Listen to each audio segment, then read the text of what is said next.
Hey, hey, hey, how is the True Blue crew doing? I am going a little bit crazy this afternoon. My computer's acting up.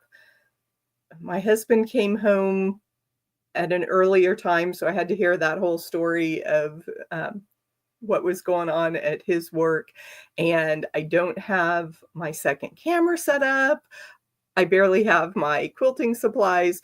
So give me a few minutes and um, I'll get set up and we will be back having our regular live. So grab your soda, soft drink, coffee, tea, whatever you're drinking this evening, and all your sewing supplies, and we will get started in just a couple minutes.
Now we are all set. Thank you everyone for hanging in there while I got things set up a little bit late tonight. Sometimes the universe just conspires against you. It was one of those days I was ready at about 3 o'clock. I was cleaning up my work area and I was like, oh, I've got so much time. I can just relax on the couch. And then my husband walked in and had to hear about his day. And then I realized I didn't have my pattern for Clue 8 of the Wild West mystery. So I had to go print that out. And then I didn't have my second camera set up. So that took some time. But here we are. I am working on Tumbleweed, the puzzle mystery quilt from Cotton Cuts, as I generally do here on With Wednesday. This is such a great dedicated time for me to make progress on these projects. The puzzle mystery quilt is a block of the month, which means that you just do a small portion of the quilt every month, and Cotton Cuts runs this as a 10-month program. So we are in month 8 and closing in on a finish. And they also don't do typical blocks for their puzzle mystery. Here is last month's unit. You know, it's just a component of the quilt, and in month 10 we will put everything together. So that means we have month 8, which is tonight, and then month 9 in April, and we'll be moving right along. So hello to Joe. Yes, I've been doing live streaming on my YouTube channel for years now, and about maybe 6 months or so with StreamYard is the service I use, which allows me to have this double camera view, which I think is wonderful to let you guys see my work surface a little closer. But yeah, sometimes getting all the tech set up when you are a solo operation is a little bit challenging. So you can see what I'm doing. I'm digging through this box here. This is what the prepaid kit looks like when you purchase a puzzle mystery quilt from Cotton Cuts. And Marlene is here too, and Lori, hello, good to see everyone. Thank you so much for joining me. So I just label my completed parts and set them aside. And so I've got all of these components. Some of them I still kept in the bag. I had some extra pieces, so I kept those. They send you a flat Nancy to put along with your pictures on social media, and they do drawings to give different prizes, coupons to their online store, that kind of thing. So that's fun. I think I explained the color card, and I need to keep this very handy because every single month I seem to mix up the fabric pieces somehow. So we'll keep that handy. And they also send these block of the month cards. And let me just find March. They give you a diagram there, a piecing diagram for how to put that block together. And then the other side is just a black and white in here. Let me put it on this camera. It'll show up better. So you can color it. And they also do drawings for people that submit their color cards. So that is really fun and a good resource for quilters who may like to do their own thing. There are always some fun extras in the puzzle mystery quilts. And we got, with the Wild West, these fun labels that I will be able to choose one to just sew into the binding. And then I'll have a little, tag off the end that shows that it was a Cotton Cuts pattern. But I am digging through here. Here we go. My Clue 8 pieces. So let me know, do you like sewing from kits, or are you a purchase your own fabric and do your own thing type person? I am going to set that off camera. I set up my workstation so that I have my sewing machine. I've got space to the side to cut and lay things out. And I've also taken an old kitchen table and bumped it up right next to my table for my sewing machine so that I have a cutting surface set up 24/7, because I have commandeered the guest room in my house. So we don't have guests over. They have to stay at a hotel or we go visit people at their house, so that I have this whole dedicated room for myself and my sewing stuff.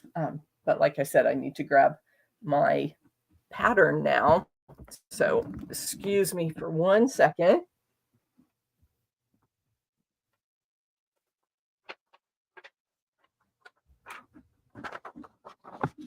And that also gave me a chance to show off my t-shirt. I got this at QuiltCon. The Maker Valley folks were set up, and Maker Valley is my favorite source for quilting related apparel, t-shirts. They have a great range of designs. They mix them up, so there's new stuff coming out 4, 5, 6 times a year. I don't know if they quite do monthly designs, but they've got a lot of fun stuff. Marlene is our kit lover. Joe doesn't do kits.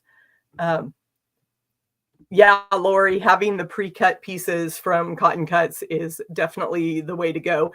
And Joe, how long have you been quilting? Because I have been quilting for 20 years and I have accumulated a large stash. So I tend to buy the pattern and then figure I can fill in all the pieces and colors from my stash. But I have to tell you guys, as someone who has a full-time job and only gets to quilt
and I'm back.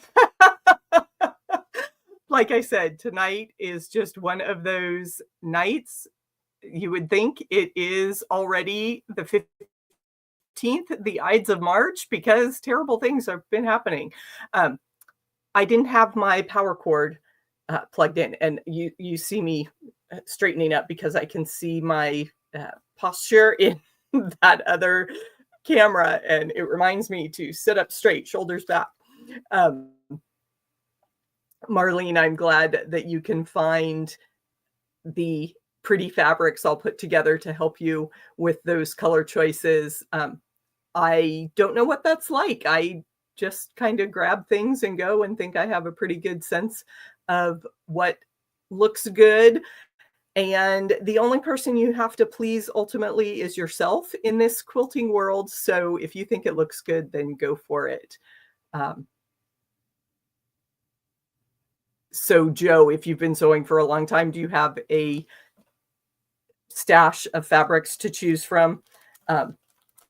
I don't know that garment sewers end up with the same kind of stash as quilters, but we're all share the love of fabric and threads. So, okay. So during that short break, I was smart this time and I labeled my pattern with my the colors I need to use.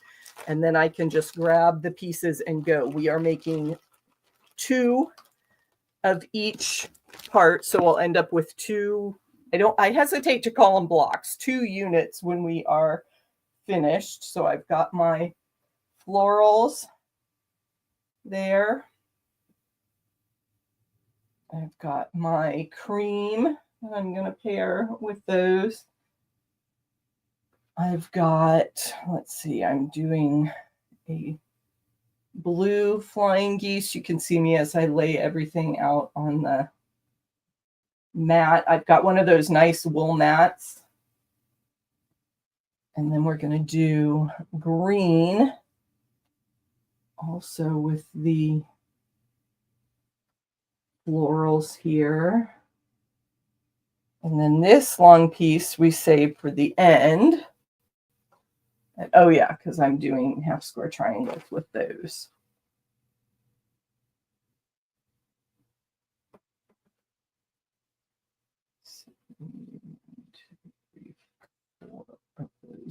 Okay, so I have everything ready there. And my other little friend, I think I showed this to everybody last week. I got one of the cute Aliso irons, the little travel size. So now I can press as I go instead of do my finger press thing. The only thing I worry about with this setup is that the fabric will be right there next to the hot iron as it comes off the machine and would burn.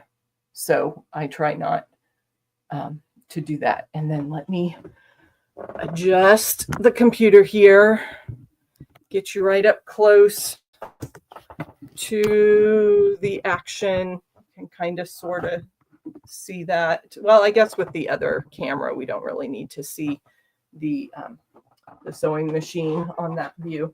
Okay, let me just take a breath and sew.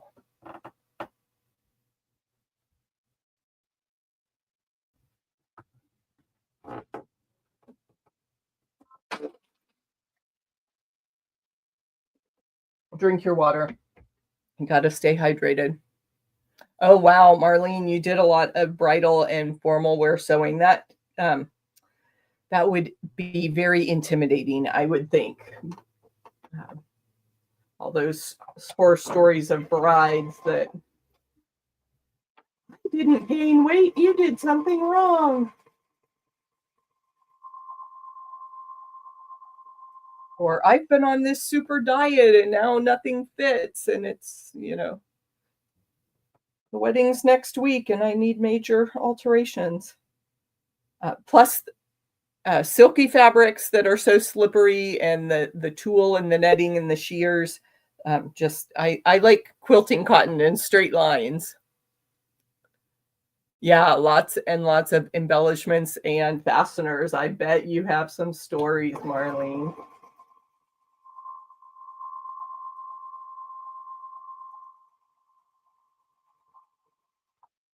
So Cotton Cuts does all their pre-cutting. So our triangles are ready to go, and they've got these nice, they've already trimmed the dog ears, basically. The nice corners on our pieces fit together so perfectly and just make for some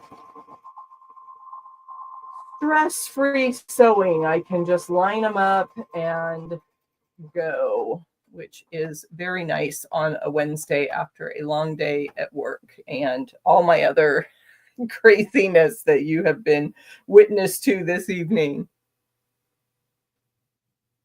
Oh, you've done some crazy quilting. Yes, I know what you mean. Marlene saying she has a stack of flimsies. And then my triangle got bunched up under my needle. So I need to be, you you have to pay a little bit of attention as you feed your fabrics through to keep them from getting wildly off track. I have a long arm, so you would think that I would be able to get to the finished quilt stage a little faster. One moment.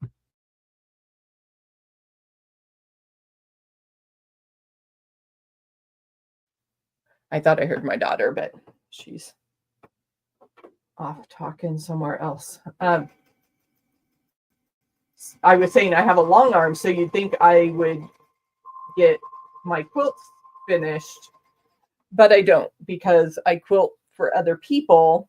And so I always push customers to the priority, and then I don't get my own done. So I probably have, at least 20 or 30 quilt tops of my own that are ready to quilt. Oh, and Rita has joined us. Nice to see you. Lori is asking about starch. I do not believe they starch the fabric, and they tell you not to, because sizing any of that kind of starch or spray will distort the fabric. So, and it's not pre-washed. So stock up on the color catchers and things when the quilt is done. You can throw it in the wash with the color catchers. This is my first kit with cotton cuts. So I would have you direct some of those other questions to, well, Kim from Cotton Cuts goes live every Thursday morning, so you can hop on her Facebook page in the morning and chat directly with her, talk to some of the experienced ambassadors, Sean from The Guy Who Sews, Jess, So Blessed by Jess, Amber, So Majestic. They all have done multiple cotton cuts mysteries, and so they can talk more about the sizing and the pre-washing and stuff. Yeah, we are definitely crazy, Rita, with cutting things up into small pieces and sewing it back together. But the challenge of getting all those tiny pieces to fit together is what keeps our brains active. So bring it on. This is my Alzheimer's prevention exercise.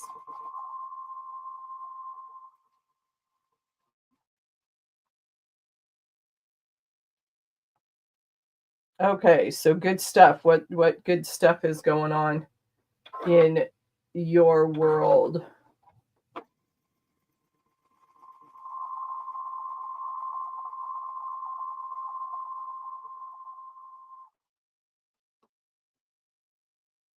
I'm still riding high from all my QuiltCon memories. That was such a fun week, seeing all my quilt friends.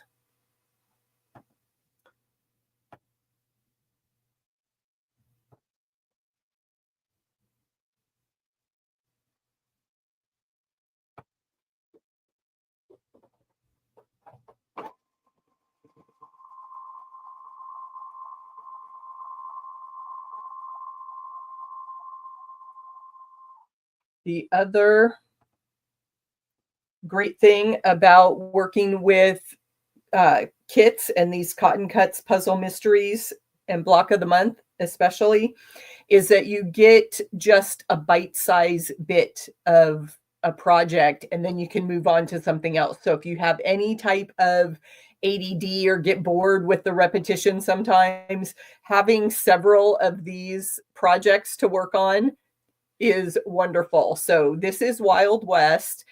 And like I said, we're in month 8, so it's winding down, but we've got another one that just started. I am doing the Odyssey colorway of the Flyway mystery, and you have about another month to sign up for that. And the link is in the description below. So if you want to try out the Cotton Cuts mysteries and sew along with me, use the code ANDIFLY, ANDIFLY, and they will send you a special surprise.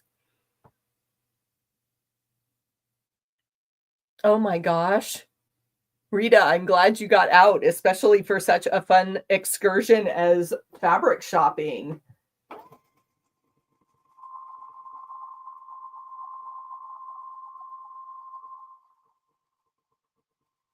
I work from home, and there are plenty of times that I go, I get to Wednesday and was like, I haven't left the house this week. Let's figure out what I'm going to do for lunch or what errands I need to run to get out of here.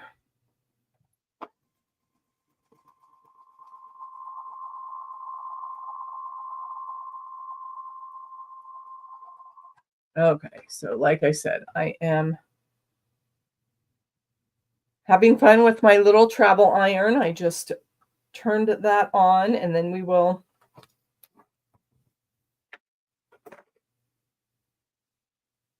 press these units. And you can see I'm chain piecing here and mixing up all the clues. But when I chain piece, I don't leave the chain together for more than the single step. And I've got other scraps of fabric back there that accumulate. So every time I finish a chain, I clip it.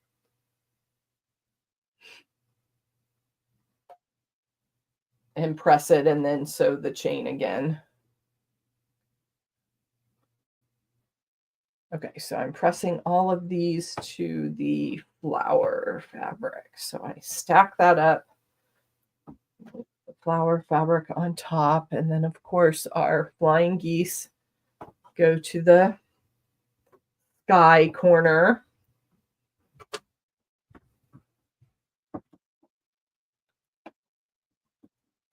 And I'll be a good presser and set the seam first.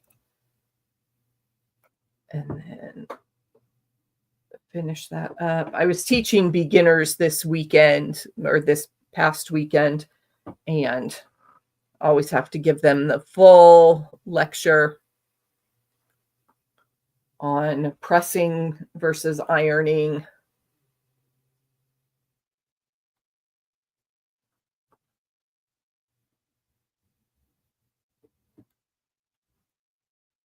And hopefully you did well, Rita. I'm catching up on comments, and she's recovering, trying to get used to some limited feeling in her legs that makes walking difficult, but I'm glad you got out there and tried it. And Marlene, that free bird is such a pretty colorway.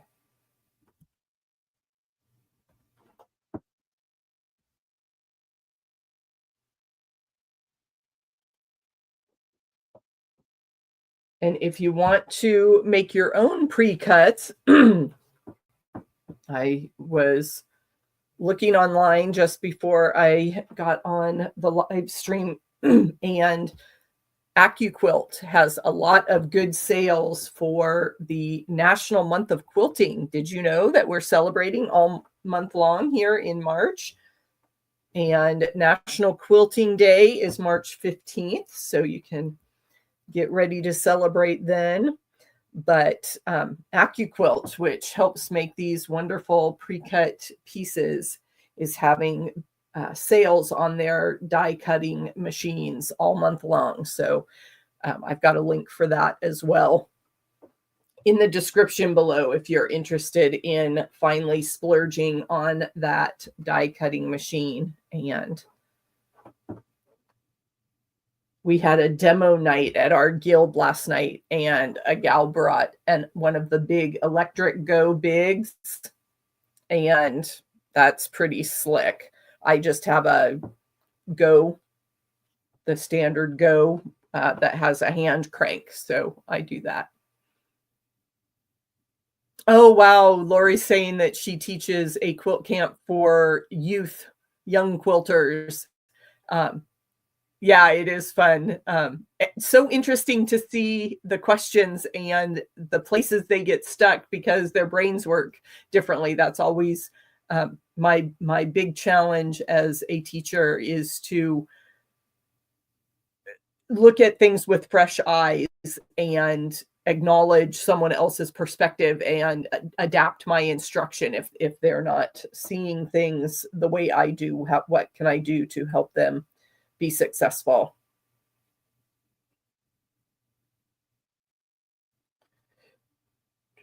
Okay, so I've got all my half square triangles done and pressed. I need to finish up my flying geese.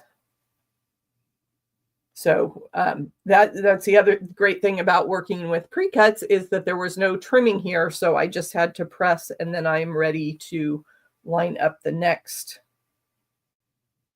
corner and finish these up.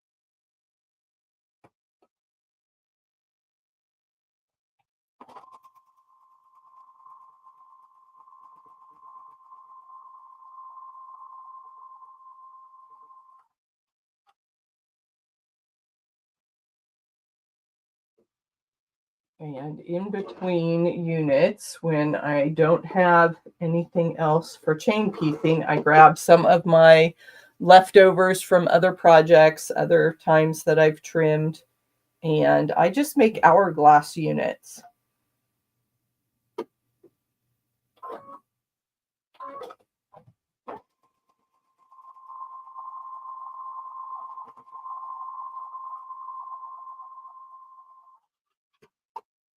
If you've got some type of leader ender, then you can just pull everything off the machine and you are ready to go.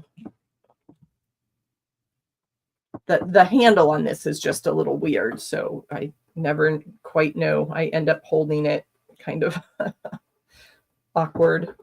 But alissos are the big ones, have the lifts that lift the iron up off the table, but they come with these great silicone pads so that you can leave the iron flat.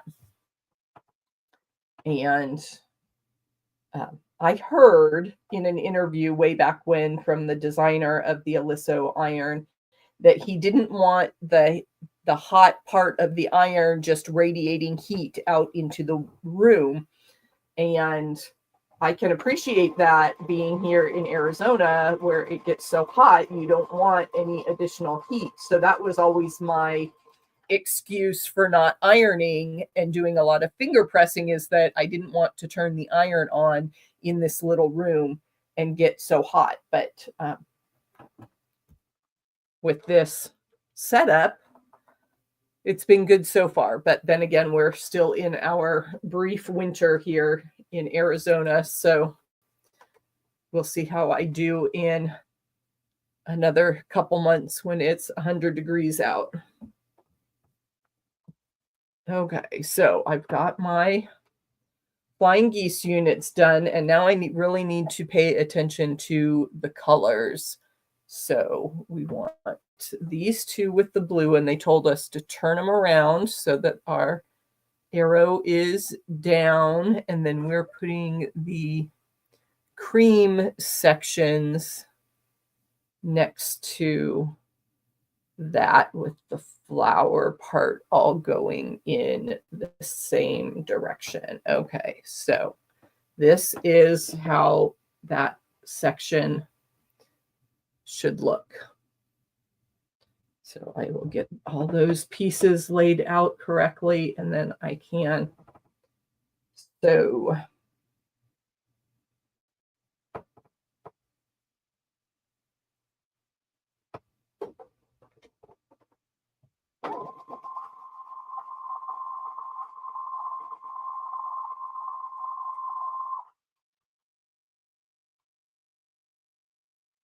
Yes, Rita, I'm with you. I have no desire to move away from Arizona.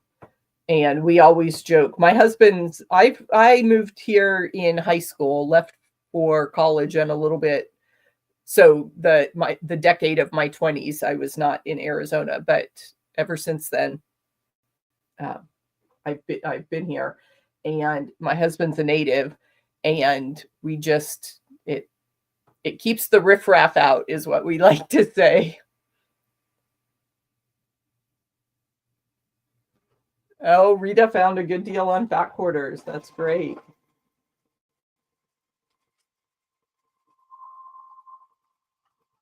So are people being hit hard with the loss of Joann's? I don't shop at Joann's much. I have a local quilt shop close by that I can get all of my sewing supplies, and I don't really do any other crafting that I would need something from Joann's, but I know that that was the go-to supply place for a lot of quilters.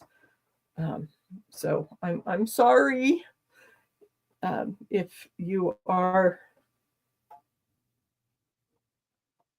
not, if you're mourning the loss of that shopping experience. Although one of the Facebook groups I'm on shared a graphic that shows, it basically had two maps of the US. One had dots where all the Joann's that are closing are, and then another one with all the local independent quilt fabric stores. So you could do some good research and find alternatives. Yeah, Lori, that's been a common complaint that I saw online, was that there was no staff to help you at any of those big box fabric stores. So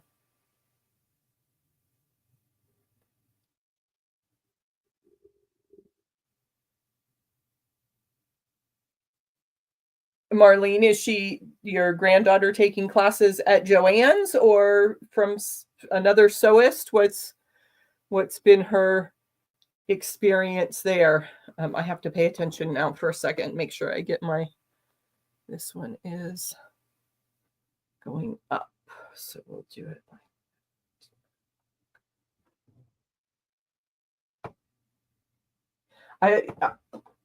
I see ideas online, and then I think, oh, I could do that when I retire. Like, I saw someone who had renovated an old school bus and put sewing stations on the school bus. And I thought that would just be so much fun, have maybe four stations set up, and you could just go to a school for their after school program and teach kids how to sew, or adults too. There's a lot of adults that want to learn to sew, especially since home ec was not a thing in school for many, many years. I mean, I know very few schools nowadays have any type of sewing. Oh, good. I'm glad, Marlene, that your granddaughter is taking classes at a local shop. That's fun.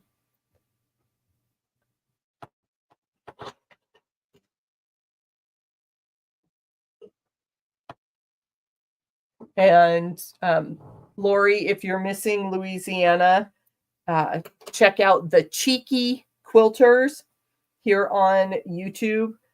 A friend of mine is from Louisiana, and so she was working on a Mardi Gras quilt over the last few weeks. So I'm sure she has had a fun week. But she usually goes live right after me on Wednesday nights. The Cheeky Quilters.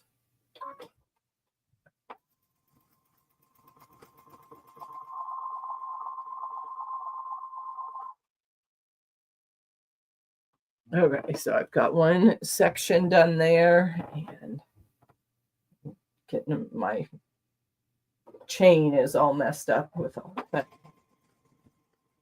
Keep the pieces and parts going. I reorganized my sewing space. My daughter wanted to redo her bedroom, so she got rid of her bookcase, which is now in my sewing room. And I'm doing a pretty good job putting my buckets of fabric and different projects into all the little cubbies, but it's still, you look across the room and, oh, yeah, am I going to like that set up like that? So I'll have to do a video. The one thing is I lost my design wall. I just had a really simple setup. I took an old piece of, it was new at the time. I took a piece of batting, I think like a twin size prepackaged batting, and I just used thumbtacks to put that up on the wall, and then I could lay out blocks and things. Oh, thank you, Rita, for the update on the Cheeky Quilters live show. Yeah, Marlene, doesn't that traveling sewing studio sound like fun? Just park and have some classes or lessons or something. I just think that would be a lot of fun, especially for some of the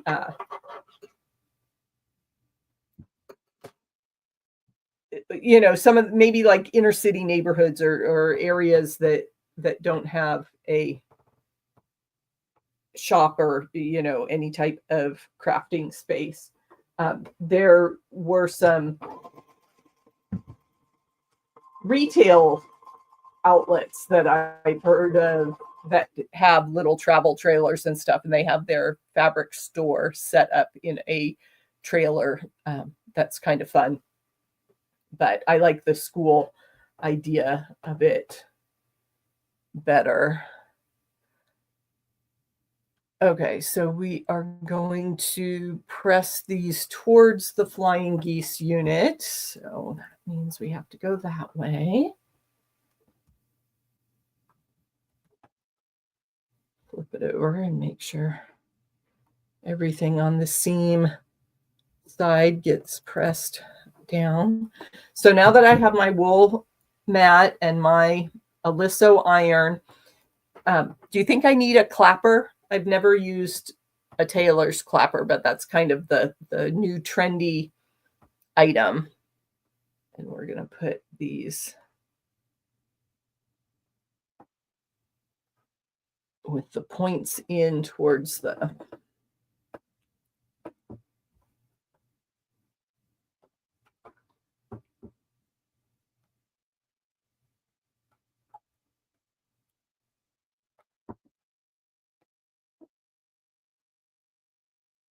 I have to concentrate as I press, so that's why it got quiet.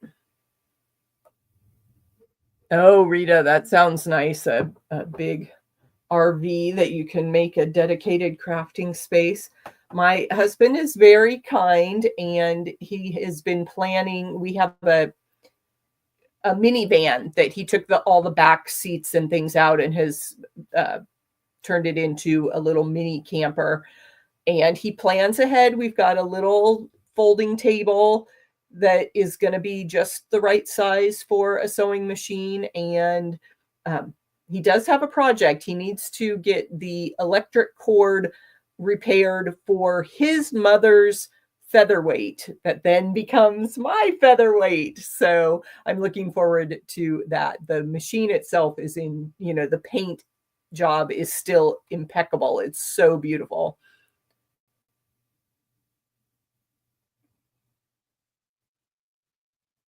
Oh, Laura, you're talking about trying the clapper and it's just an extra step and you don't bother with it. Okay, so we want the B's on one side and the C's on the other. So I can just, I love sewing pieces to, these pieces with all the seams to these long plain pieces of fabric. It's very easy to just line those pieces up.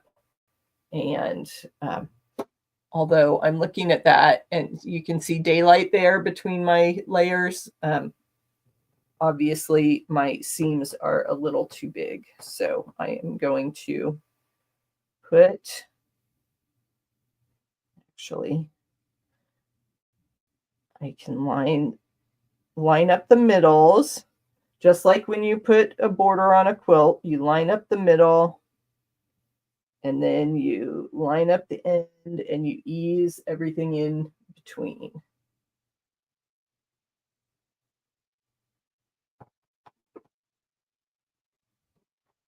So I usually don't pin, but that was off just enough to make me want to pin that bit.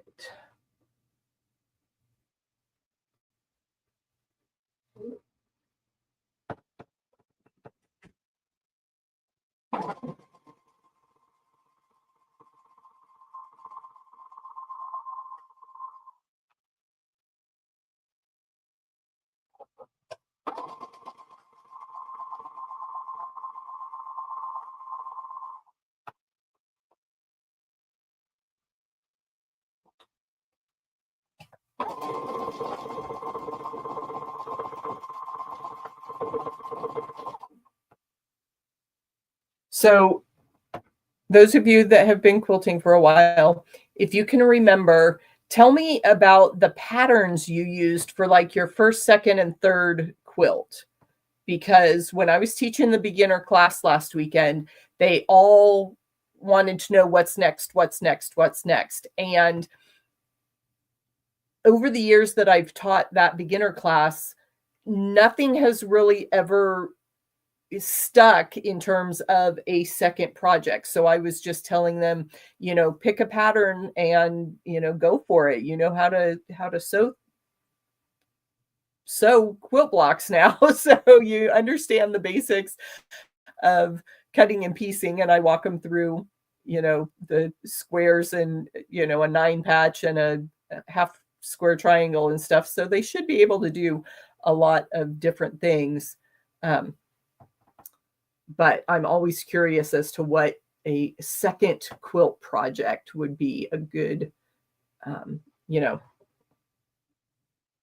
a good way to advance their skills. So we decided to do a snowball 9 patch scrappy quilt next. So I'll get to meet with them in a couple more weeks, and had to find time when the quilt shop didn't have other classes going on.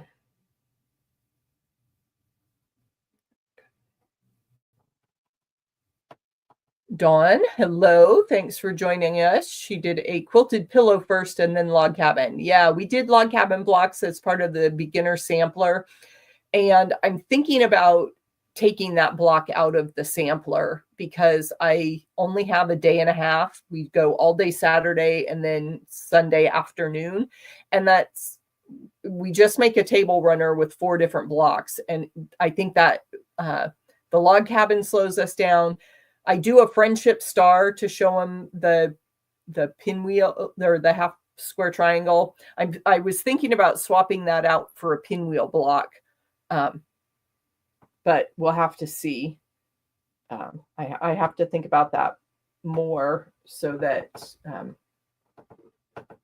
we can get done in time. It felt a little bit rushed because I like them to do some simple quilting, stitch in the ditch on their table runner and then do a traditional binding. So they have at least been exposed to all the steps of a full quilt project, even though it's just a little table runner. And most everybody gets done.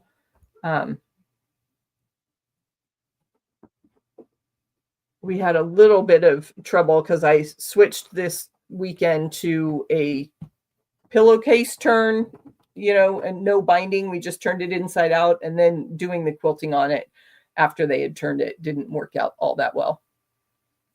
Oh, and Marlene did a bear paw. Yeah, if you don't know that's supposed to be an advanced pattern, then you just go for it, right? But yeah, that would be another good block to, because it shows the progression of everything, having to do half square triangles, match seams, all that good stuff.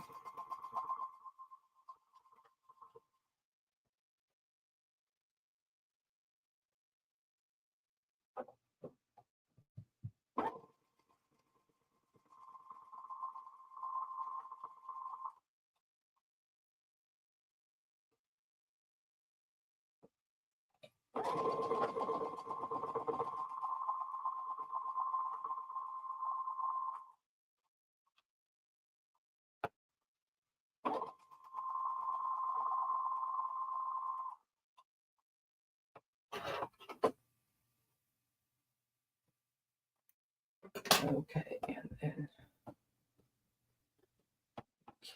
we'll see how my efforts at easing in did on this block.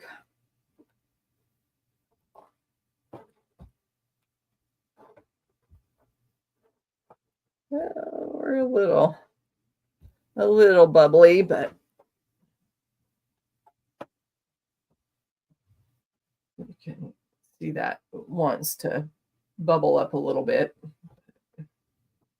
Okay, and then we're going to put that on the other side. That is looking cool.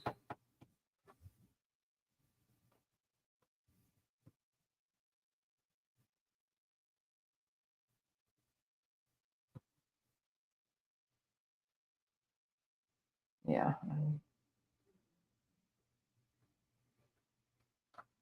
Off by at least a 1/4 inch on these, so that's distressing, but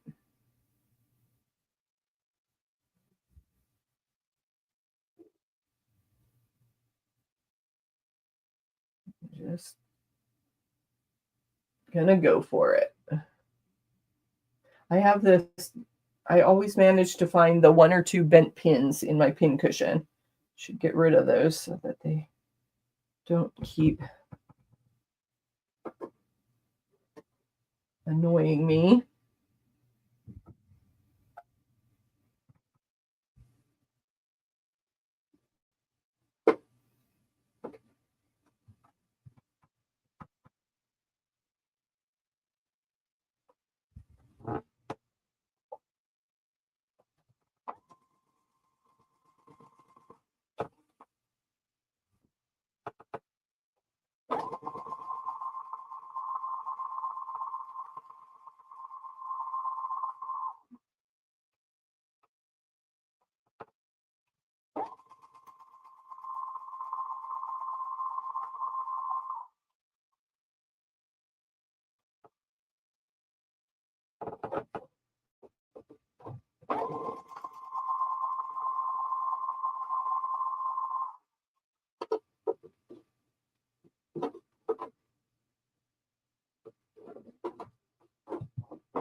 Okay, one more seam, and then we will have Blue 8 complete.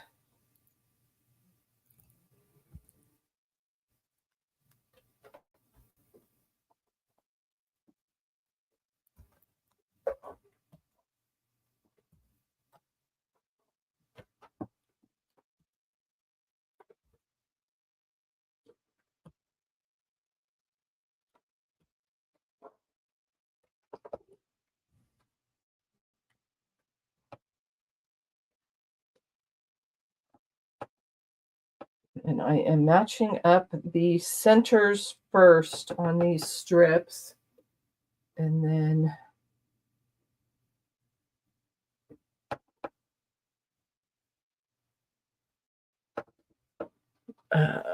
trying to get this. See how much of a gap I have? I was not good. Either they weren't good with their cutting those long strips, or I was not good with my seam allowances.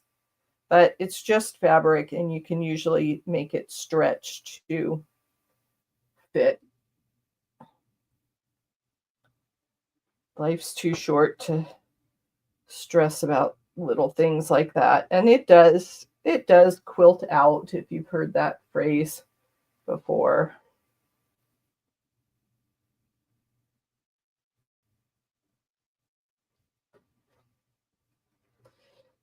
So my first big quilting event of the year was QuiltCon in February, which I've talked about lots and lots. And then my next thing to look forward to is a quilt retreat with my guild. We are doing kind of a staycation. We find a local hotel and take over their ballroom. And there's 40 of us for 3 days of sewing, and that's going to be a lot of fun. Yeah, a tabletop ironing board. I'm catching up with comments. Rita, that would be really, really good. Marlene, have a good evening. And I need to go back and see what Lori and Joan are chatting about. But I don't see it. Did you get...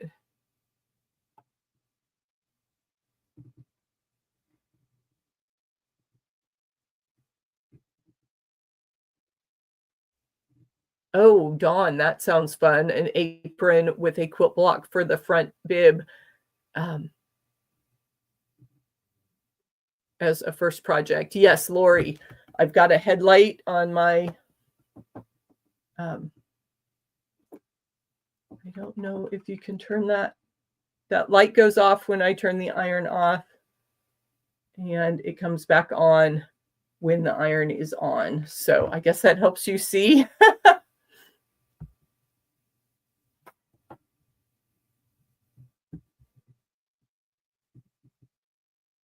Oh my gosh, Joan did a feathered star paper pieced block as her first quilt block. You know, if you don't know that it's hard, you just do it. Lori, I love paper piecing. I'm going to put together a beginner class to do over Zoom. So if it's something you want to tackle, hopefully we can have some fun with that. But there's plenty of beautiful quilts that don't use paper piecing, so no pressure.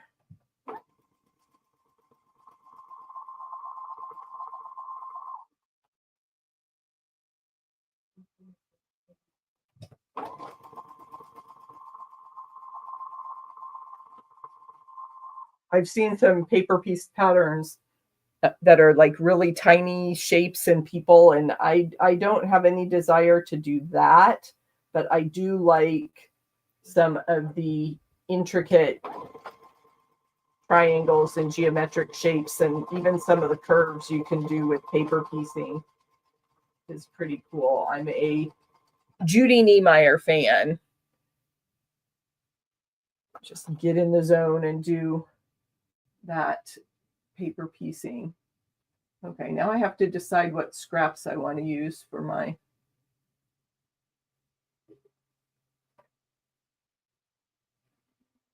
leader enders.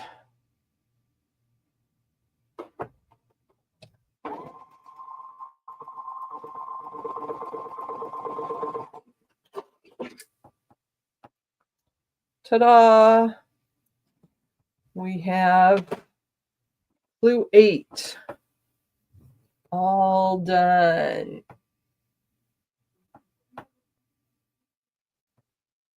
So it is going to be so much fun to put all these units together and see how they mix and match to create a design for the Wild West Puzzle Mystery Quilt from Cotton Cuts.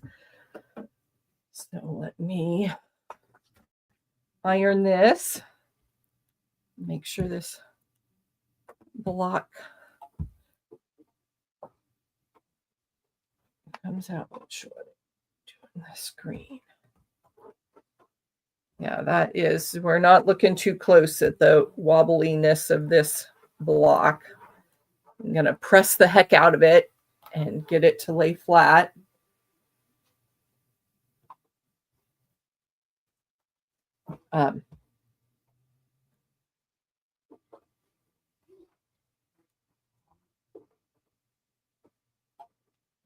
One of those cases of do as I say, not as I do. Check your 1/4 inch seam. Make sure your units are coming out the right size. I haven't worried about size too much, you know, because this is all pre-cut and it all goes together. So there we have it. Thank you, Rita. This is the Autumn Forage fabric from Figo, F-I-G-O.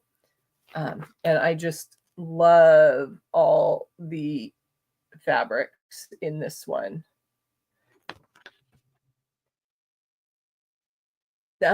This isn't necessarily a friendship star. It's almost an Ohio star with those flying geese points, but a friendship star is that top right corner of that quilt.